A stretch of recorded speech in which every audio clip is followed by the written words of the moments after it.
Hello friends, दोस्तों इस video में हम लोग बिहार पुलिस फायरमैन 2 के लिए आज हम लोग प्रैक्टिस सेट नंबर 3 को कवर करेंगे। फ्रेंड्स, इस सेट में हम लोग अति महत्वपूर्ण प्रश्नों को कवर करने वाले हैं। वीडियो को आप लोग पूरा देखिएगा। और इससे पहले हम लोगों ने सेट नंबर 1 और 2 को कवर किया था। साथ ही साथ CSBC के द्वारा जितने भी एग्जाम कंडक्ट कराए गए हैं अब तक, उनमें पूछे गए पॉलिटी के क्वेश्चन, साइंस के क्वेश्चन और हिस्ट्री के क्वेश्चंस को हमने अलग अलग वीडियो में कवर किया हुआ है। चैनल पर अगर आप पहली बार आए हैं तो सब्सक्राइब कर लीजिए और इस बेल आइकन को जरूर दबा लीजिएगा, ताकि जब भी कोई बिहार फायरमैन से रिलेटेड इंपॉर्टेंट वीडियो अपलोड किया जाए उसका नोटिफिकेशन तुरंत आपके पास पहुंच जाए। फ्रेंड्स, वीडियो को लाइक और शेयर जरूर कर दीजिएगा। तो चलिए फ्रेंड्स, बिना देरी किए हुए आज का सेशन स्टार्ट करते हैं। पहला क्वेश्चन देखिए कि मत यानी कि वोट देने का अधिकार भारतीय संविधान के किस अनुच्छेद में आता है। इंपॉर्टेंट क्वेश्चन है। कोशिश करना आपको केवल 5 सेकंड के अंदर आंसर देने का। उसके बाद जो भी करेक्ट आंसर होगा पूरी डिटेल में मैं आपको बता दूंगा। तो इसका right answer option number C हो जाएगा, आर्टिकल 326 के तहत। ध्यान से सुनिए, भारतीय संविधान के भाग 15 में, भारतीय संविधान के भाग 15 के अनुच्छेद 324 से लेकर के 329 में निर्वाचन से संबंधित उपबंध दिया गया है। भारतीय निर्वाचन आयोग की स्थापना कब हुई थी पूछा जाता है, 25 जनवरी 1950 को। यह भी आप ध्यान रखेंगे। और वर्तमान में मुख्य निर्वाचन आयुक्त कौन है? सुनील अरोरा है।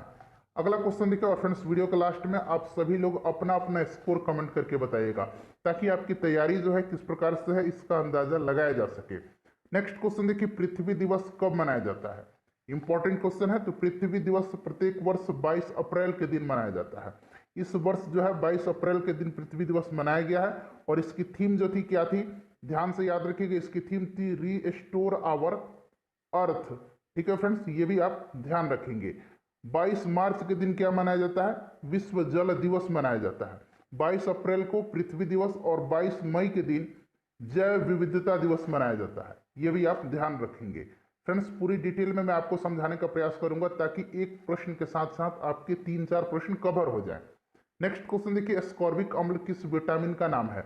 और एग्जाम का जो पैटर्न होगा वो 10th लेवल का पैटर्न होगा आपका, बिहार पुलिस की तरह नहीं है।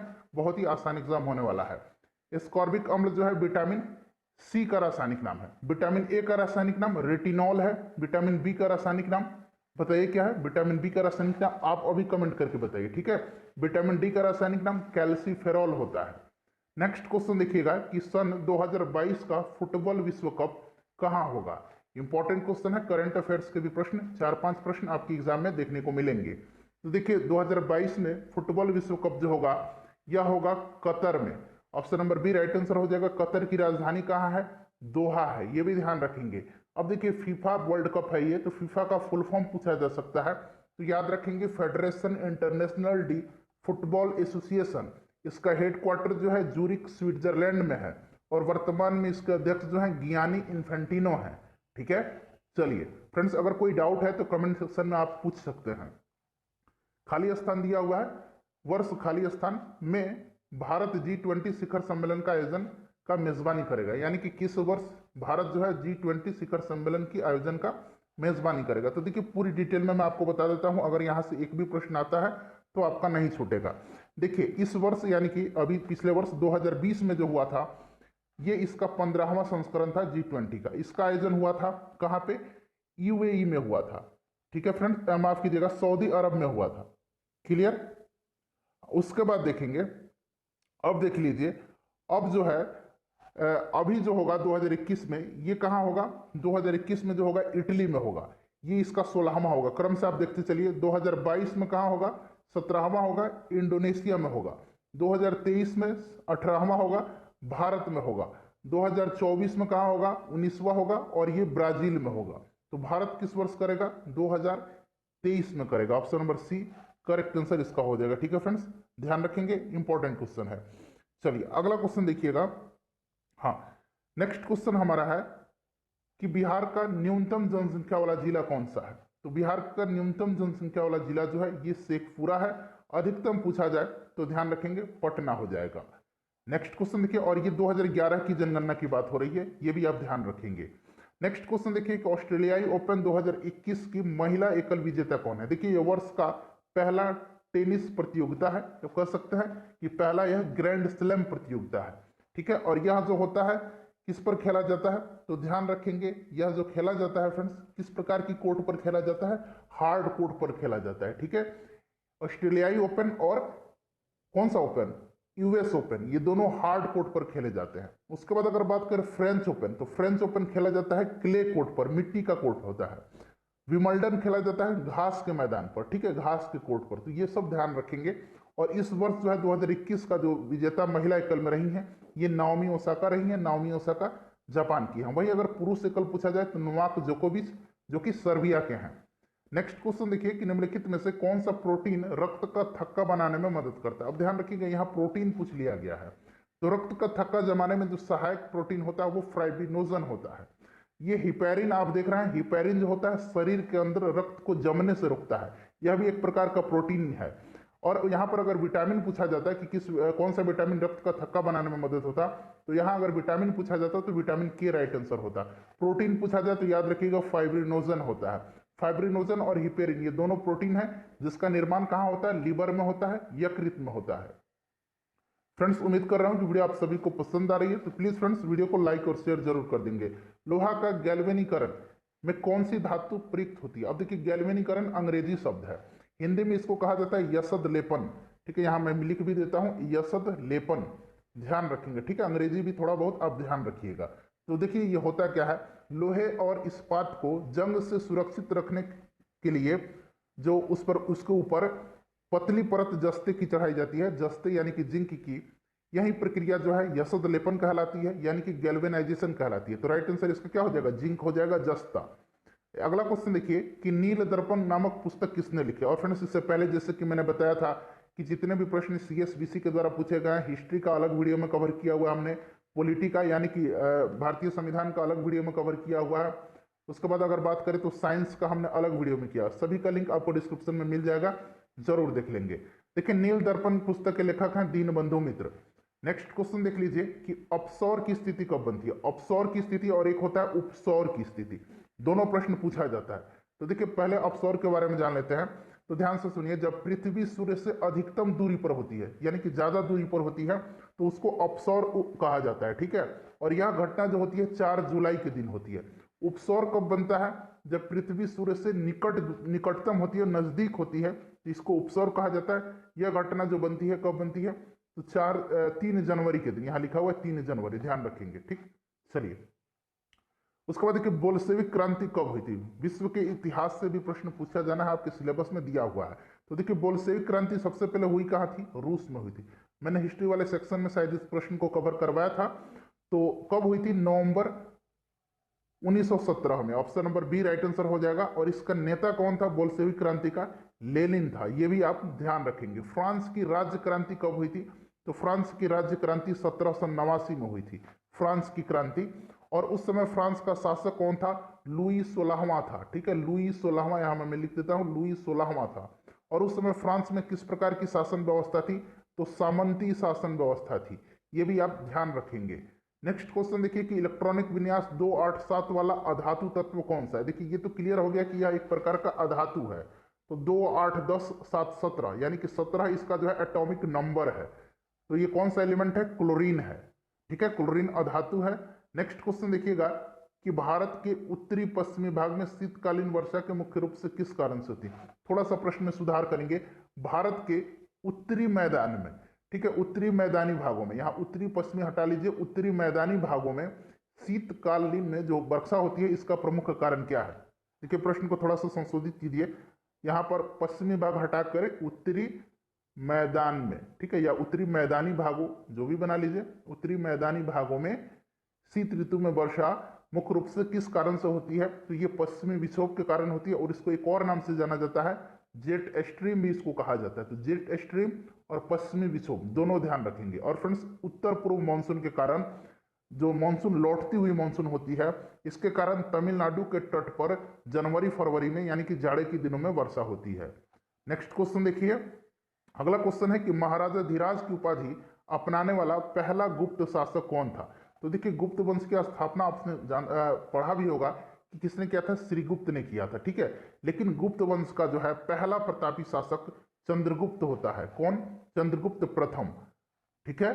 और यही जो है महाराजा धीराज की उपाधि धारण करता है। उसके बाद इसका पुत्र समुद्रगुप्त उत्तराधिकारी होता है। समुद्रगुप्त का पुत्र चंद्रगुप्त द्वितीय होता है। क्रम याद रखेंगे, पहले श्रीगुप्त, उसके बाद चंद्रगुप्त प्रथम, उसके बाद समुद्रगुप्त, फिर चंद्रगुप्त द्वितीय।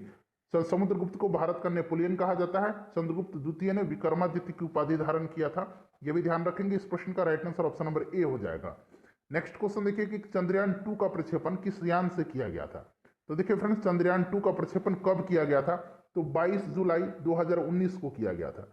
ठीक है, 22 जुलाई 2019 को GSLV Mk3M1 से किया गया था। पूरा नाम आप याद रखेंगे, कहीं कहीं आपको सिर्फ दे दिया रहेगा GSLV Mk3, तब तो ये आसान है, लेकिन अगर उसमें M1 M2 लगा दिया जाए तो याद रखेंगे। पूरा नाम GSLV Mk3M1 से किया गया था। ठीक है, चलिए नेक्स्ट क्वेश्चन देखिए। और वर्तमान में इसरो के चेयरमैन कौन है, के सिवन है। बिहार के कुल भौगोलिक क्षेत्र की कितना प्रतिशत भाग वन आवरण है। इंपॉर्टेंट क्वेश्चन है, बिहार से संबंधित प्रश्न भी आपके एग्जाम में पूछे जाएंगे। तो फ्रेंड्स, इसका राइट आंसर क्या हो जाएगा, 7.76%, जबकि वृक्ष आवरण कुल भौगोलिक क्षेत्र का 2.13% है।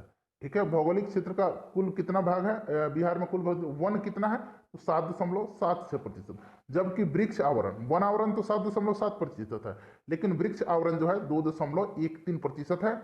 सर्वाधिक वन आवरण क्षेत्र वाला जिला जो है भभुआ है, ये भी आप ध्यान रखेंगे। अगला क्वेश्चन देखिए। नेक्स्ट क्वेश्चन हमारा है कि ध्वनि तरंगे नहीं चल सकती है। तो देखिए, इनके लिए ध्वनि तरंग के संचरण के लिए माध्यम की आवश्यकता होती है, तो ये निर्वात में नहीं चल सकती है। ध्वनि का जो वेग होता है अलग अलग माध्यम में, ठोस में सबसे अधिक होता है, उसके बाद द्रव्य में होता है, उसके बाद गैस में होता है, ध्यान रखेंगे। नेक्स्ट क्वेश्चन देख लीजिए कि नागी बांध बिहार के किस जिले में है। तो फ्रेंड्स, नागी नकटी पक्षी विहार भी है, नकटी बांध भी है, नागी बांध है, नागी पक्षी विहार भी है। इस तरह से प्रश्न पूछा जाता है, तो नाम आपको नागी और नकटी याद रखना है, ये जमुई में है। ठीक है, चलिए उसके बाद नेक्स्ट क्वेश्चन हमारे कि वर्ष 1939 में आयोजित भारतीय राष्ट्रीय कांग्रेस के त्रिपुरी अधिवेशन की अध्यक्षता किसने किया था। तो देखिए, 1938 में और 1939 में। 1938 में हरिपुरा अधिवेशन हुआ था। कौन सा अधिवेशन, हरिपुरा अधिवेशन, इसका भी, और 1939 का त्रिपुरी अधिवेशन का भी अध्यक्षता सुभाष चंद्र बोस ने किया था, ध्यान रखेंगे। उसके बाद देखिए, राष्ट्रपति पर महाभियोग किस अनुच्छेद में वर्णित है। तो आपको पता है कि आर्टिकल 61 में है। इंपॉर्टेंट क्वेश्चन है, ध्यान रखेंगे। निर्वाचित राष्ट्रपति पर महाभियोग की प्रक्रिया किस देश के संविधान से ली गई है। तो USA के संविधान से महाभियोग की प्रक्रिया ली गई है, ये ध्यान रखेंगे। अगला क्वेश्चन देखिए। और फ्रेंड्स, वीडियो के लास्ट में आप सभी से रिक्वेस्ट है कि स्कोर जरूर कमेंट करके बताइएगा। कालिदास किसके समकालीन थे। तो देखिए फ्रेंड्स, कालिदास, आर्यभट्ट, धनवंतरी, वराहमिहिर, ये सभी जो थे चंद्रगुप्त द्वितीय के शासनकाल में रहते थे, उनके दरबार में रहते थे। ठीक है, इसके समकालीन थे। अगला क्वेश्चन देखिए। नेक्स्ट क्वेश्चन है कि अंतर्राष्ट्रीय ओजोन परत संरक्षण दिवस कब मनाया जाता है। यह प्रत्येक वर्ष 16 सितंबर के दिन मनाया जाता है। अगला क्वेश्चन है कि क्वथनांक बढ़ने पर दाब पर क्या असर पड़ता है। क्वथनांक बढ़ने पर दाब पर क्या असर पड़ता है। तो आपको पता होगा, जब दाब बढ़ता है तो क्वथनांक भी बढ़ता है, दाब जब घटता है तो क्वथनांक भी घटता है। तो राइट आंसर, क्वथनांक बढ़ रहा है तो दाब भी बढ़ जाएगा। अगला क्वेश्चन देखिए। अगला क्वेश्चन कि मरुस्थल में उगने वाले पौधे कहलाते हैं।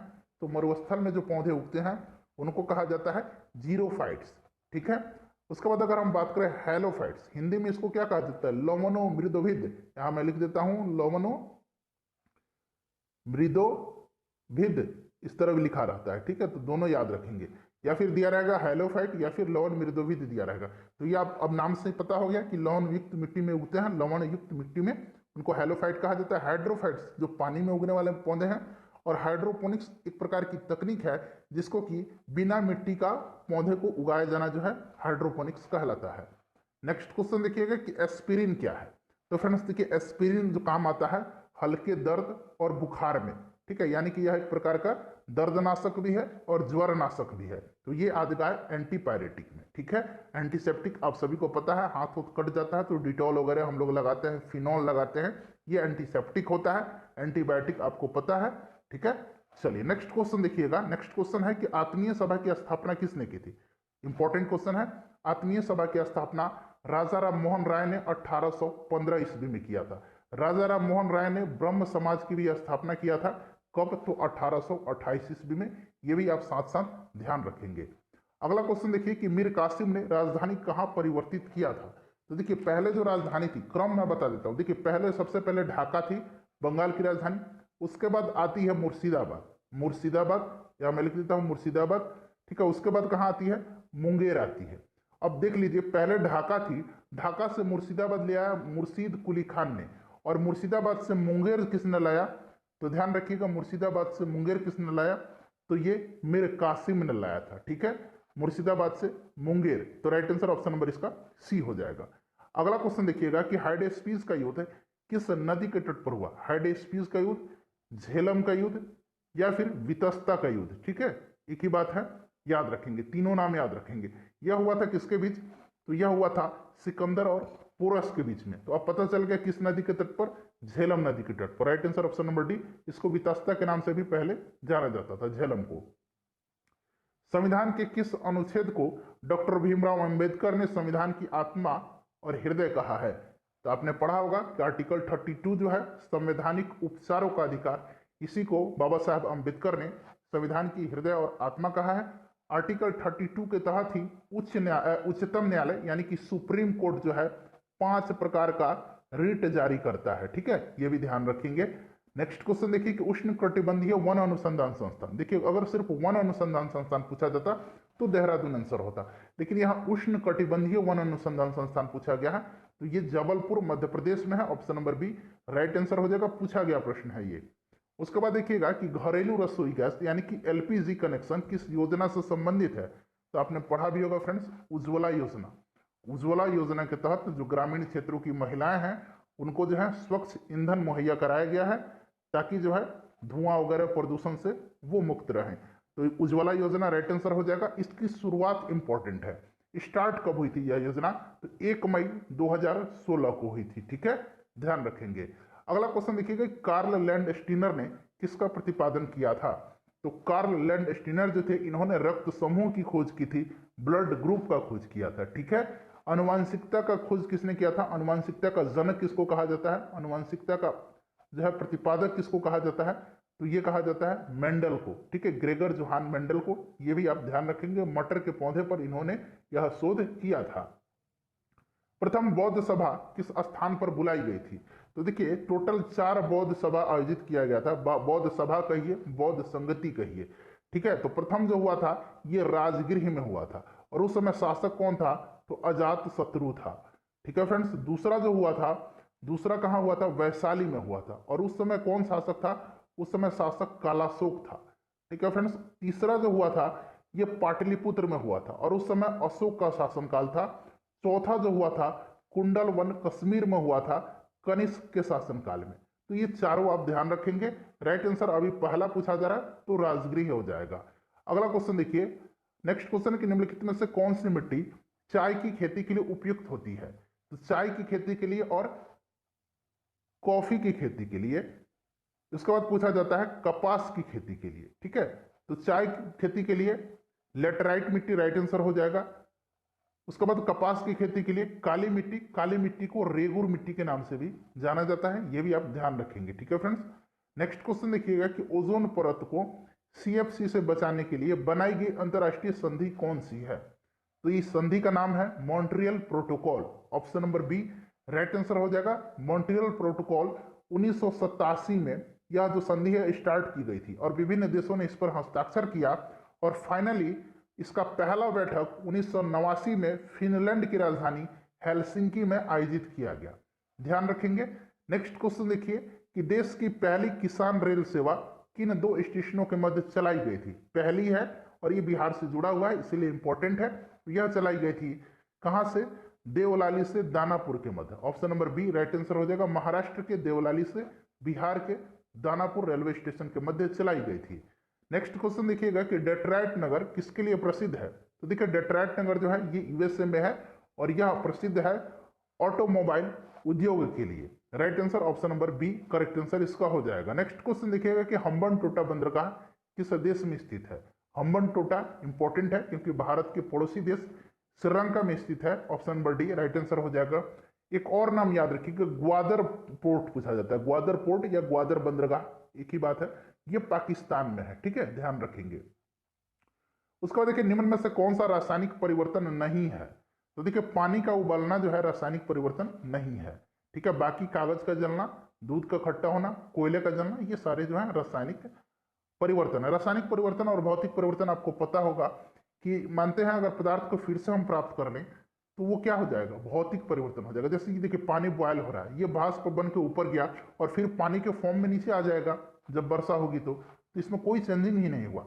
देखिए लेकिन कागज को अगर आप जला देंगे तो क्या कागज फिर से आप प्राप्त कर सकेंगे, नहीं कर सकेंगे, ध्यान रखिएगा।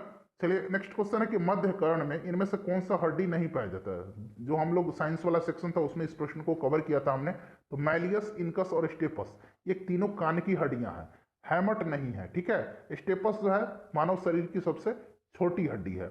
मानव शरीर की सबसे बड़ी हड्डी फीमर है, यह जांघ की हड्डी है, ठीक है। ये भी आप ध्यान रखिएगा। नेक्स्ट क्वेश्चन देखिए, प्रकाश संश्लेषण किससे होता है। तो प्रकाश संश्लेषण क्लोरोफिल, आप सभी को पता होगा।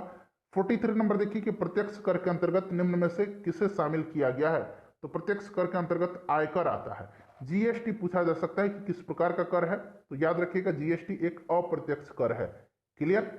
नेक्स्ट क्वेश्चन देखिए कि भारत में वन्यजीव संरक्षण अधिनियम जिस वर्ष लागू हुआ वह वर्ष है। तो भारत में वन्यजीव संरक्षण अधिनियम जो है ये लागू हुआ था 1972 में। 1973 में प्रोजेक्ट टाइगर लागू किया गया था। 1986 में पर्यावरण संरक्षण अधिनियम लागू हुआ था, ठीक है। चलिए अगला क्वेश्चन देखिएगा कि मंदार पर्वत बिहार के किस जिले में स्थित है। तो मंदार पर्वत जो है यह बांका में है और मंदार पर्वत का जिक्र जो है समुद्र मंथन में इसका प्रयोग हुआ है, इस शब्द का इस्तेमाल किया गया है।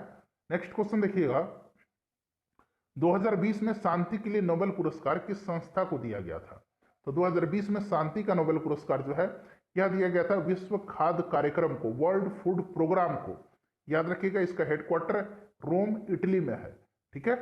नेक्स्ट क्वेश्चन देखिए, अगला क्वेश्चन है हमारा कि एक सींग वाला गंडा किस राज्य में पाया जाता है। तो आप सभी को पता है असम, काजीरंगा में। अगला क्वेश्चन देखिए कि किस अर्थशास्त्री के अनुसार अर्थशास्त्र मनुष्य के भौतिक कल्याण का अध्ययन है। तो राइट आंसर मार्शल हो जाएगा। इंपॉर्टेंट क्वेश्चन है, ध्यान रखेंगे। 49 नंबर देखिए, केप ऑफ गुड होप का खोज किसने किया था। तो देखिए केप ऑफ गुड होप की खोज जो किया था ये बार्टोलोमेयो डायज ने किया था। Option number C right answer हो जाएगा। बार्टोलोमेयो डायज एक पुर्तगाली यात्री था 1487 में, ठीक है। अफ्रीका में इसने यह खोज किया था केप ऑफ गुड होप का, और इसी केप ऑफ गुड होप से होकर के वास्को डी गामा भारत आया था। क्लियर। नेक्स्ट क्वेश्चन देखिए, अगला क्वेश्चन हमारा है कि उत्पादक और खाने के क्रम को क्या कहते हैं। तो उत्पादक और खाने का जो क्रम है ये फूड चेन है, खाद्य श्रृंखला है। Option number A right answer इसका हो जाएगा। नेक्स्ट क्वेश्चन देखिएगा कि किलोवाट आवर किसकी इकाई है। किलोवाट आवर किसकी इकाई है। तो फ्रेंड्स देखिए किलोवाट आवर जो है यह इकाई है ऊर्जा की, ठीक है। Right answer option number D हो जाएगा। और फ्रेंड्स आप कमेंट करके बताइए कि एक कैलोरी में कितना जूल होता है।